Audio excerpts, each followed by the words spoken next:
Okay, you guys, so we are in part 3 of the type of forced marriages that are prevailing, or that were very much prevalent in that era of bondage. In the first video, I talked about how forced marriage is prevalent in the Western world, but it is usually very much so suggested, whether through movies, whether through ideas that has been influenced by our parents, by culture, by music, by movies, books. And then we have in other parts of the world where there's an actual arrangement of forcing girls into marrying a promised individual as they grow up. And there is another form of arranged marriage, but that is not even an arranged marriage. That is more so a form of harvest, a hustle that happens in parts of the world, and that is very much prevalent in a lot of African countries, where people, usually families, mothers, fathers, even sometimes siblings, will come into the knowing of how to bond a person spiritually. And they will use it to hustle for economical purposes, for social statuses, for, for little services, right? So they contract those arrangements with people, and the girl to which is going into bondage with those people doesn't even know. She does not know because it's not being told to her. And in most cases, those little girls end up being alone when they grow up, because they have all these cords attached to their energetic field. Now, the other two forms of forced marriage that I shared with you guys, the first one, the one that is related to, the forced marriages that we find in the Western world, it is more or less psychological influences. Okay? In the second type of forced marriage that I do talk about, where there's an actual arrangement between families of a girl marrying a certain man, that is more so a physical, suggestion. Like, that is real, like real time, arrangement. Like, there are discussions, there's an actual bracelet or a form of reminder under a form of gift, or whether a garment that she is promised to someone. So it's in the physical form. You will find physical evidence of a forced marriage. Okay? And in the third form of arrangement that I'm talking about, it is more so spiritual. It is more so spiritual because, again, it is not something that the parents will not go to the girl and tell her, listen, I promise you to this guy, to that guy, to this guy, to that guy. They're not going to do that. They're just going to say, they're not even going to tell you, right? You're not even going to have physical evidence of you being in bondage with someone. You're not going to know. And it's going to be done behind your back. Now, this third form of arrangement that I'm sharing with you guys, it is done on little girls, and it is also done on little boys. So, again, it is not necessarily done on a girl. It is done on a child that has this heavy that has this heavy gift of energetical power, or that has this heavy gift of coming into the world with abilities, whether it's spiritual abilities, okay? And so when a child comes into this world with that much power, that energetical power, most often than not, in most cases, families are not equipped to raise that child to grow up in a safe environment. Why? Because a lot of those children are born in dysfunctional families, like I was saying in the beginning of my first part of the video. A lot of children that have these special abilities, that have these special gifts or power or energies, come into this world in families that are not equipped spiritually, that are not equipped psychologically, that are not equipped emotionally, that are not equipped physically. You will find that some children in some parts of the world where there is a knowing, where there is wisdom, or where there are divination tools used to recognize the coming of a child. Let's say in Tibet, for instance, you will find that in Tibet, when a special child comes with special gifts, they are to be raised in a certain environment. They are not to be raised just in every types of families. Even if they are born in a random family, they will be suggested. The family will be suggested by high priests and high priestesses to raise their children in a safe environment because they come with special gifts. But it is not, special children don't just come in vessels, you know, in individuals in Tibet. It's all over the world. Special children come in these meat suits all over the world, right? But in most cases, families are not equipped to deal with those children. So there are knowledge. There are people that are using divination tools to know that a certain child is coming in that family that will have the potential or that will have special gifts. But because the families are not equipped to deal and to raise those children in special environments where their gifts are preserved, where the child is living in an environment where, you know, their gifts are going to be intact, where their energy is going to remain pure and not diluted, those families don't know. They don't know how to deal with it. So some families are going to try to, you know, provide a certain environment to raise that child, you know, very efficiently, in a very efficient environment. But a lot of parents or a lot of families don't know how to deal with this because they themselves have dysfunctions. They themselves have probably entered a marriage where there was a lot of, you know, a lot of trauma, a lot of issues, a lot of dysfunctions, whether it's on a mental level, emotional level, psychological level, material level. So when they hear that their newborn baby is coming with special gifts, a lot of families are going to use that child. They're going to, not only they're going to use that child, they're going to have instructions.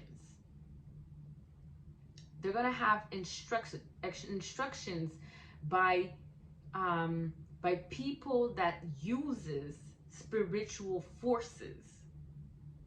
They're going to have instructions as to how to harvest energy or power or money or whatever have you, form of energy from that child. They're going to be taught how to do it. And most oftentimes than not, that child is going to go through a form of trauma, whether it's, you know, why do I say that child is going to is going to have to go through a form of trauma? Because the child is going to grow up, okay? When the child grows up, that special child grows up in a family, most often than not, they're going to pick up that they are special. They're going to pick up on, you know, knowing that they're different. They're going to pick up on it. They're going to pick up on their own energy, right? And they're going to grow up knowing that they're different, right? But because the environment in which they grow up are not necessarily fit for that child, the parents, in order to start harvesting the energy, are going to have to lie, going to have to create illusions for that child to reject their own power. They're going to have to lie. They're going to have to probably put the child in a traumatic environment, so the child start rejecting a part of themselves. And only through trauma you can put a child through a situation, through a traumatic event, so that they can start breaking apart from themselves. A whole child that has a lot of power, or that has energetical power that comes into the world, they need to be put in safe environment where they're going to remain whole, meaning their feminine essence and the masculine essence are always going to be put together and kept together. But when these special children come into these families, these dysfunctional families, they are going to receive special instructions as to how to harvest their energy. And that is going to be through trauma bonding, whether it's abusing them, whether it's through a form of circumcision or mutilation, whether it's through a form of, you know, beating them down, whether it's with words, or it's violence, or it's psychological manipulation. But it's going to have to be something to the point the child is going to doubt about their own gifts, about their own energy. They're going to, you know, the parents are going to strictly instill fear and doubt into the child, so that there can be this separation happening. And when there is this separation created within that child, then the parent can start instilling a different type of program in the child, you know, feeding lies to the child, illusions into the child, so that the child, because you know, rejects the parts of themselves, and becomes accustomed with that new program, that they are not worthy, that they are not loved, that they're not that powerful, that they are not that intelligent, that they're not that bright, that they're not that, you know, whatever have you. And when they are, you know, being instilled those types of thoughts and beliefs about themselves, they can then become more manipulated, and then the harvest can begin. Now, we think that we can, you know, those families have been doing this through the whole era of bondage. We have families that have been doing this from generations through generations, because, again, there is this knowing. Spirituality is a thing. We are not just meat suits. We are energy. And energy can be read. Energy can be felt. Energy can be perceived. Energy can be transmuted. Energy can be created. Energy can be, you know, there can be a lot of things done. And those that study, those that have the knowledge, those that are spiritually inclined, those that use divination tools, they know when a child is different, when a child, a special child, is coming into a family. They know these things, right? So the child that has gone through a programming they become where they become a tool of harvest for the family start using them, like I told you, through these form of promises, where a lot of people are going to start giving money, giving gifts, giving away, giving things to that family. And most often, and in most cases, it's about money. It's about status. And these families are going to get known for the things that they are doing to their children, but the child itself. And when the child grow up, right, whether they marry to one of the promised men or not, they are going to have, they're going to have children. And believe it or not, those parents, that family, are going to want to initiate that chosen child, or the child with that much gift, or that child that's going to pass through that lineage of that person, that chosen person. Parents or the family is going to want to repeat the same cycle, so that harvest can be long lasting in time. But I'm here to tell you that we are closing that door to that era of bondage. We are saying no more of these spiritual harvest on special children. No more. Right? So we need to come clear. And that message, part of it is my experience. But I'm also here to tell you that it is not something that is far-fetched. You will find that men are being harvested, because not only they are special children, they come into these dysfunctional families where they are going to be used spiritually, through spiritual bondage. When they grow up, they feel like they have thousands of burden on their backs, and they can't stop working. They can't really find pleasures in life. They can't be creative. They can't start doing things that they are really passionate about. Why? Because they are being put in this illusion. They are being lied to, because their parents or their family are harvesting them.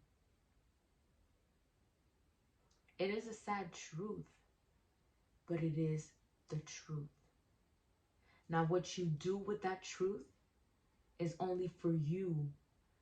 Is only for you to know. What are you going to do with that truth? Are you going to close your eyes, ignore the message? Or are you going to want to seek clarity, to seek the truth of what was going on in your life for 40, 30, 20, 10 years, 5 years, whatever, right? That being said, you guys, I hope my message brought a lot of clarity. I hope you guys are, and yes, I need to say something else. And in these parts of the world, the Western world, right? We want to think that, the spiritual bondage is very much far-fetched, right? That, there are not that much correlation to make between the two. And I'm here to tell you that there is. And I'll tell you straight up facts right now. I'll give you facts right now. When, you are being sold the ideal that you need to have a house by 25. You need to have a certain car by 25. You need to be marrying someone from a certain race that makes a certain amount of money, that has a social status, that works a certain type of job, right? That you need to have 2 kids by the age of 35, right? That you need to be eating these types of foods, right? That you need to have this life insurance, that you need to be attached to this football league, or that you need to like this sport, or that you need to, all of these things is bondage being created upon you. And I'll take it even further. When you start being convinced that you need to have a house, what do you think happens? You work for the next 20 to 30 years in time, paying a mortgage. Isn't it so different from spiritual bondage? When you have a life insurance that you need to pay every month for the next 30, 40 years of your life, you know, in case you die, isn't that putting you in some form of bondage? Where you have this ideal wife or ideal husband that you need to care for the next 30, 40, 50, 60 years of your life. Isn't that putting you into bondage? Where you are being sold the types of foods that you need to have, or the types of friends that you need to have, or the types of job that you need to be in for the next 50 years of your life. Isn't that putting you into some form of bondage?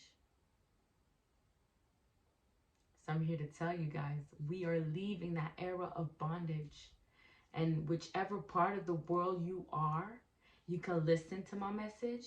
And if you are listening with your heart, you can find that there is some truth to this.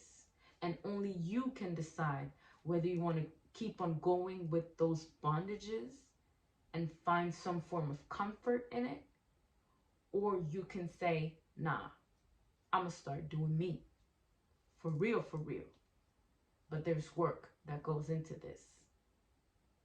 I know you guys, I've kept you up.